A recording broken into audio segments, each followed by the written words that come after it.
सर्वेभ्यः नमो नमः। मी कोळेकर VS, सद्गुरू Gadge Maharaj college Karad. माझा विषय संस्कृत। आपण पाठीमागच्या तासाला 11वीच्या पाठ्यपुस्तकातील प्रथम मंडलातील भाषा सेतूपर्यंत अभ्यास केला होता। त्यामध्ये व्यावहारिक शब्दस्तबकः मध्ये प्रत्येक दैनंदिन दिवसांमध्ये वापरल्या जाणाऱ्या गोष्टींना संस्कृतमध्ये काय म्हणतात हे आपण पाहिलं। त्यानंतर थोडासा भाषा सेतूमध्ये ग्रामरचा भाग म्हणजे समासाहा, त्यानंतर वाच्य परिवर्तनम, विभक्ती, तसेच आपण क्रियापद, धात्वाभ्यासः आणि संस्कृत वर्णमाला यांचा अभ्यास केला होता। तर आता आज आपण द्वितीय मंडलातील प्रथम पाठः संस्कृतेन वृत्तविद्या हा अभ्यासणार आहोत। द्वितीय मंडलातील प्रथमः पाठः संस्कृतेन वृत्तविद्या हा पाठ आज आपण पाहणार आहोत। याच्या संस्कृतेन वृत्तविद्या म्हणजे संस्कृतमधील बातम्यांचं शास्त्र, म्हणजे बातम्या कशा प्रकारे गोळा कराव्यात किंवा त्यांचं महत्त्व, संस्कृत भाषेचं महत्त्व कसं वाढत गेलं, त्या बातम्यांचं महत्त्व याची माहिती या पाठामध्ये आलेली आहे। तर त्या अगोदर आपण पहिल्यांदा भूमिका पाहूया। वृत्तविद्या नाम पत्रकारिता। वृत्तविद्या म्हणजेच पत्रकारिता, म्हणजे बातम्या गोळा करणे म्हणजेच काय तर पत्रकारिता हा व्यवसाय। संस्कृत पत्रकारिता इति क्षेत्रमपि सुप्रतिष्ठितम् अस्ति अधुना। संस्कृत भाषेतील पत्रकारिता, संस्कृतमधील बातम्या जमा करणं, त्या विषयातील पत्रकारिता हे क्षेत्रसुद्धा आता सुप्रतिष्ठित अस्ति म्हणजे सुप्रतिष्ठित असं झालेलं आहे आजच्या युगामध्ये। जनतंत्रस्य मुख्यः स्तंभः नाम वृत्तपत्रम् इति उच्यते। जनतंत्र म्हणजे लोकशाही। जनतंत्र या शब्दाचा अर्थ आहे लोकशाही।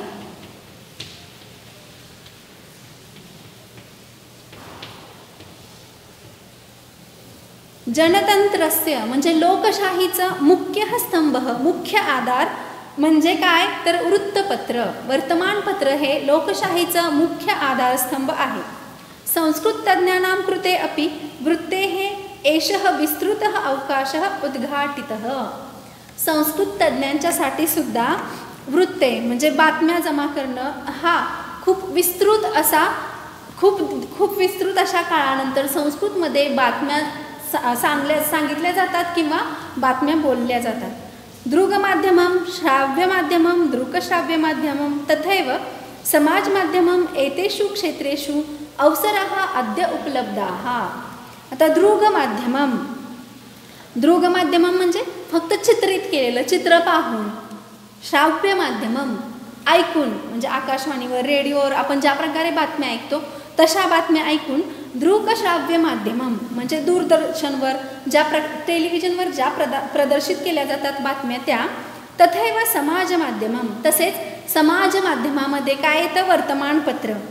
एतेषु क्षेत्रेषु या सर्व क्षेत्रांमध्ये संस्कृतच्या बातम्या जमा करणं किंवा संस्कृतमध्ये बातम्या लिहिणं हे आज याचा अवसर आज उपलब्ध झालेला आहे आजच्या आधुनिक काळामध्ये। निर्मिती ही म्हणजे निर्माण करणे, मालिका किंवा बातम्या, कोणताही कार्यक्रम त्याची निर्मिती किंवा चित्रपट, सिनेमा या क्षेत्रामध्ये। संचालनम म्हणजे डायरेक्शन म्हणजे दिग्दर्शन। विज्ञापन क्षेत्रम म्हणजे जाहिरातबाजी। संरचनाशास्त्रम डिझायनिंग इत्यादीषु क्षेत्रेषु बहवः जनाः अद्य उद्योगरताः। म्हणजेच काय निर्मिती, दिग्दर्शक, जाहिरातबाजी, संरचनाशास्त्र यामध्ये आज खूप लोक, या सर्व क्षेत्रामध्ये भरपूर लोक आज कार्यरत आहेत। उद्योगरताः म्हणजे कार्यरत असणे। उद्योगरताः म्हणजेच त्या क्षेत्रामध्ये कार्यरत आहेत, कार्यरत असणे।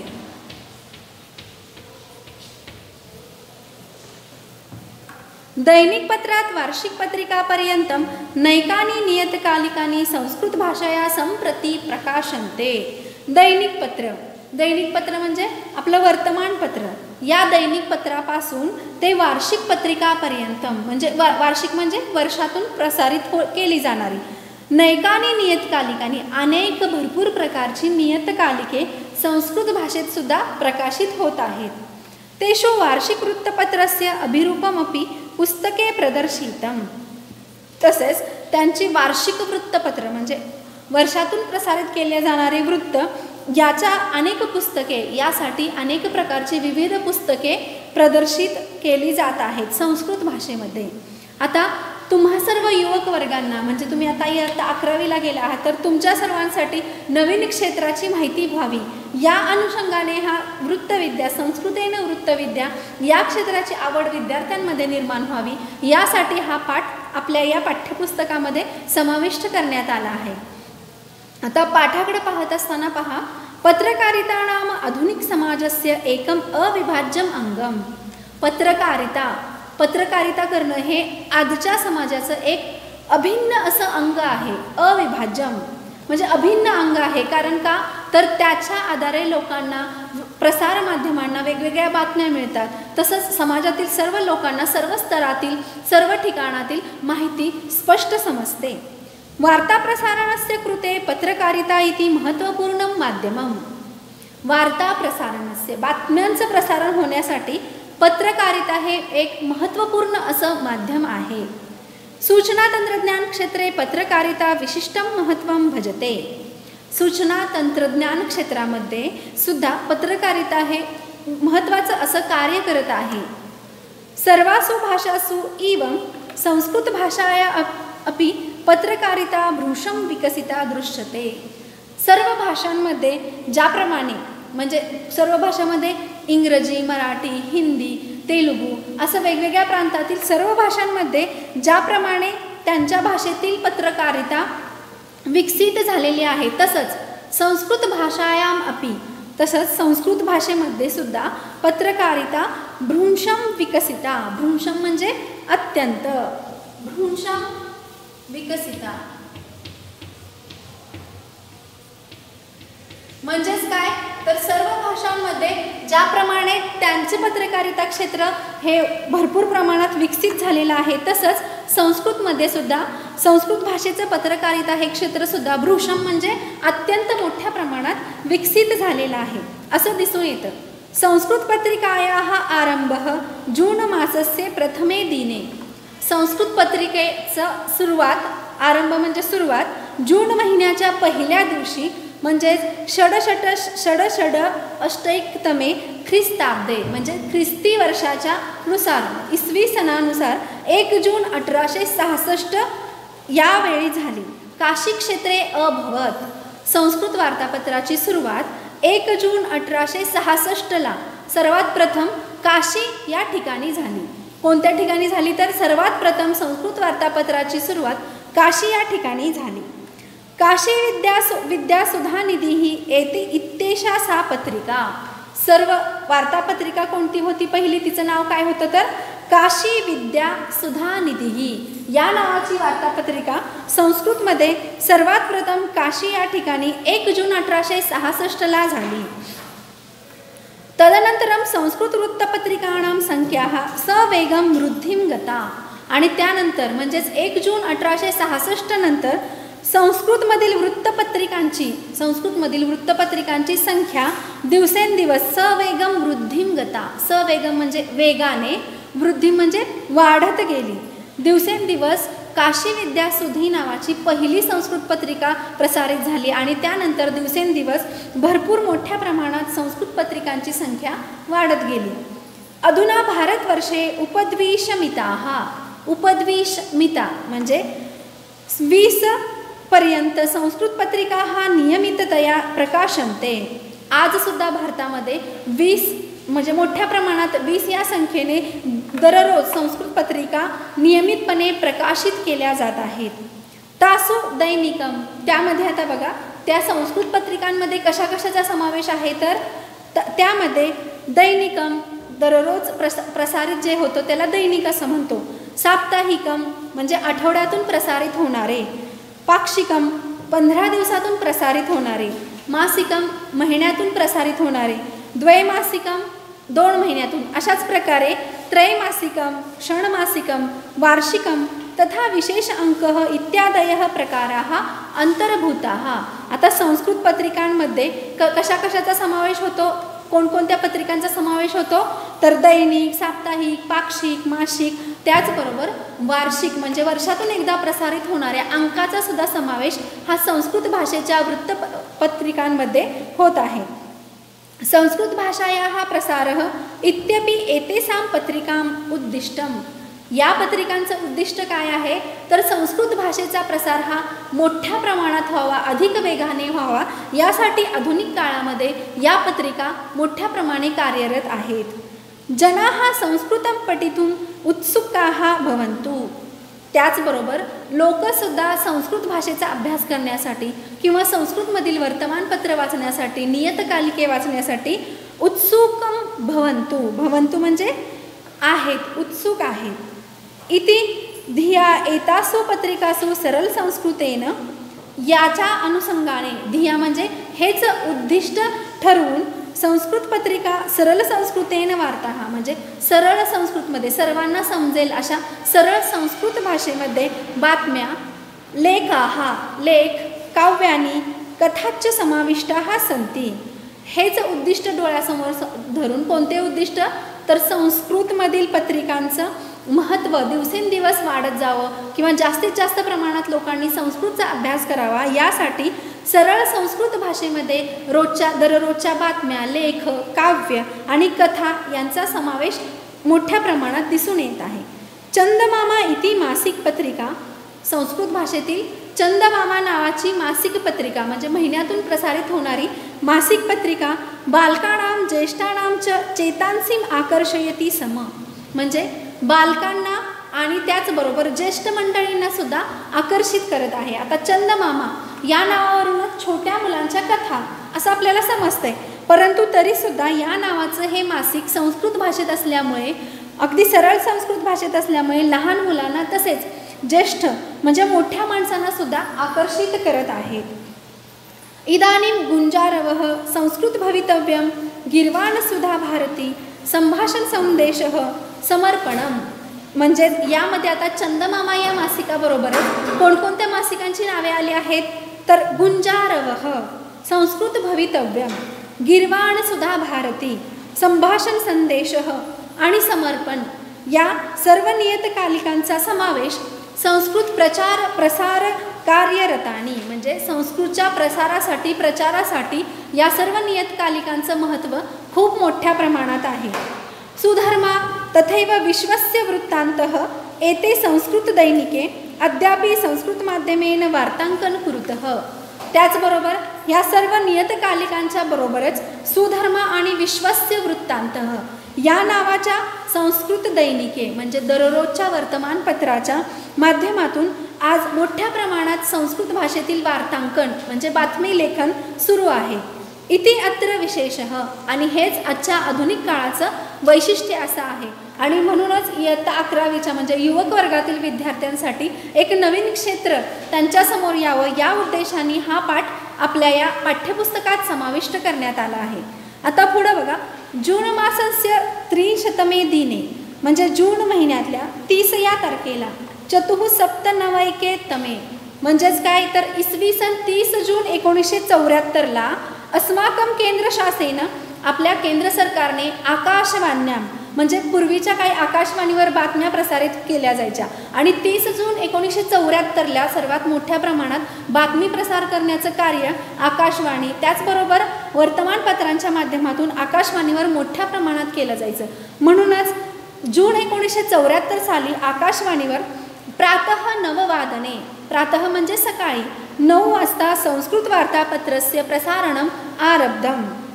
म्हणजे आपल्या केंद्र सरकारने संस्कृतमधील बातमीपत्र सर्वात प्रथम 30 जूनला सकाळी 9 वाजता आकाशवाणीवर प्रदर्शित केलं.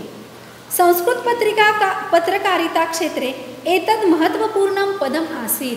म्हणजे हेच पाऊल आपल्या केंद्र सरकारचं हे पाऊल संस्कृत विषयाच्या भाषेचा वाढ होण्यासाठी प्रसार होण्यासाठी सर्वात महत्त्वाचं पाऊल ठरलं. तदनंतरम अचिरादेव संध्यासमये, तदनंतरम म्हणजे त्यानंतर संध्यासमये 10 अधिक 6 वादने आता तुम्हाला समय या पाठात तुम्हाला माहीतच आहे वेळ म्हणजे कशी संस्कृतमध्ये कशा प्रकारे वेळ सांगितली जाते. आता दशाधिक षडवादने म्हणजे 6:10 6मध्ये 10 मिनिट झाल्यानंतर द्वितीयं संस्कृत वार्तापत्रम अपि आरब्धम. त्यानंतरच संध्याकाळी 6:10 दुसरं संस्कृत वार्तापत्र सांगण्यासाठी सुरुवात झाली. वृत्तनिवेदक बलदेवानंद सागर निवेदन कौशल्यं प्राप्त ख्याती. आता तुम्ही कधी आकाशवाणीवर जुन्या बातम्या ऐकल्या असतील तर बलदेवानंद सागर या नावाचं वृत्त निवेदन म्हणजे निवेदक बातम्या सांगणारा होता. त्याने निवेदन कौशल्याने आपल्या निवेदन शैलीने प्राप्त ख्याती म्हणजे प्रसिद्धी मिळवली आहे. कशा बाबतीत तर बातम्या सांगण्यात संस्कृत विषयाच्या बातम्या सांगण्यासाठी बलदेवानंद सागर यांनी मोठ्या प्रमाणात प्रसिद्धी मिळवली आहे. का तर त्यांचे उच्चार त्यांचं स्पष्टीकरण हे खूप अत्यंत चांगल्या पद्धतीने संस्कृतमध्ये केले जात असल्यामुळे त्यांनी या विषयामध्ये ख्याती म्हणजे प्रसिद्धी मिळवली आहे. संस्कृत माध्यमेन पत्रकारिता शनै शनै प्रगतिपथम अगच्छत.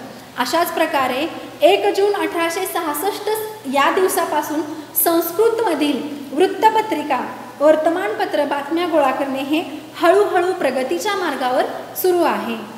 ऑगस्ट मासस्य 21तमे दिने 499 ख्रिस्ताब्दे म्हणजेच काय तर इसवी सन 21 ऑगस्ट 1994ला इसवी सन 21 ऑगस्ट 1994ला दूरदर्शनेन साप्ताहिकं संस्कृत वार्तापत्रं प्रसारितम.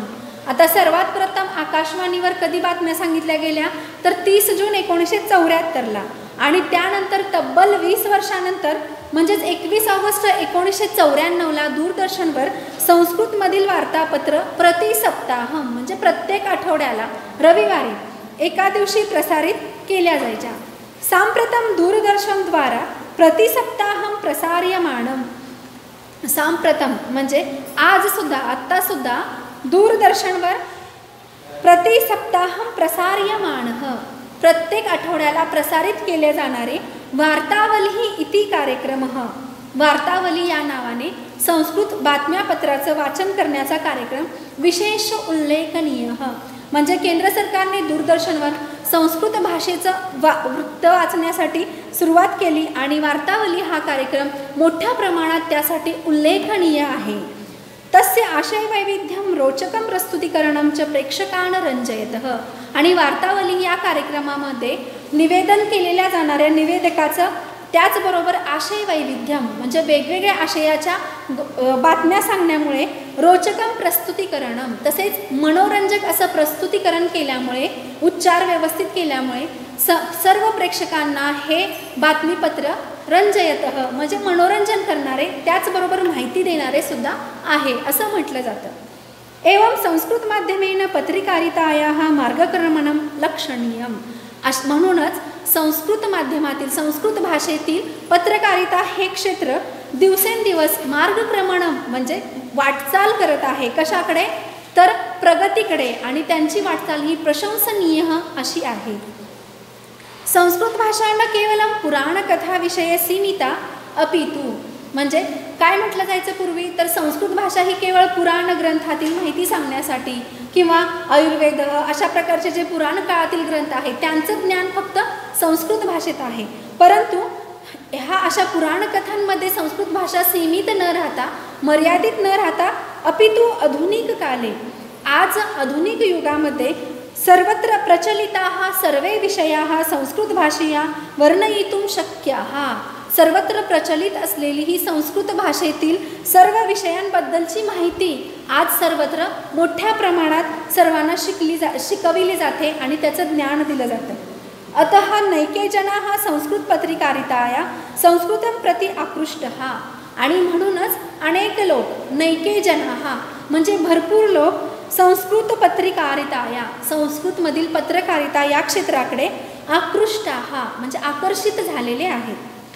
संस्कृतेन पत्रकारितां युवकाः वृत्तिरूपेण अपि स्वीकर्तुं म्हणजे संस्कृत पत्रकारिता हा व्यवसाय वृत्तिरूपेण म्हणजे व्यवसाय रूपाने आजच्या तरुण वर्गातील विद्यार्थ्यांनी अनेक लोकांनी याचा स्वीकार केला आहे.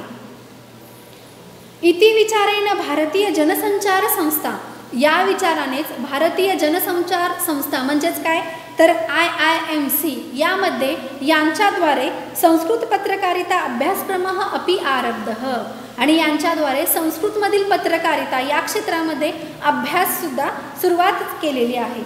आधुनिक समाजमाध्यमेषु अपि संस्कृतस्य उपयोजनं बहुशः दृश्यते. आधुनिक समाजामध्ये सुद्धा संस्कृत भाषेचा उपयोग हा मोठ्या प्रमाणात म्हणजे भरपूर ठिकाणी दिसून येत आहे. तत्कृते संस्कृत ज्ञानस्य आवश्यकता वर्तते आणि या सर्व गोष्टींसाठी सुद्धा संस्कृत भाषेतील ज्ञान असणं गरजेचं आहे. अतः संस्कृत ज्ञानां युवकानां कृते विस्तृतं कार्यक्षेत्रम उपलब्धम अस्ति इति.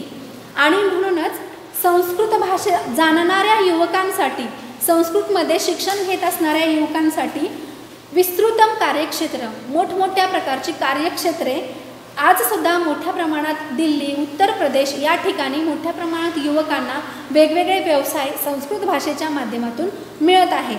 आता आज आपण अशा प्रकारे संस्कृतेन वृत्तविद्या या पाठामध्ये बातम्या संस्कृतमध्ये गोळा कशा केल्या जातात, कधी सुरुवात झाली, आकाशवाणीवर कधी प्रसारित झाल्या, त्यानंतर दूरदर्शनवर वार्तावली हे ना 1994ला सुरुवात झाली बातम्या सांगण्यासाठी, याची माहिती आपण आज पाठात घेतली.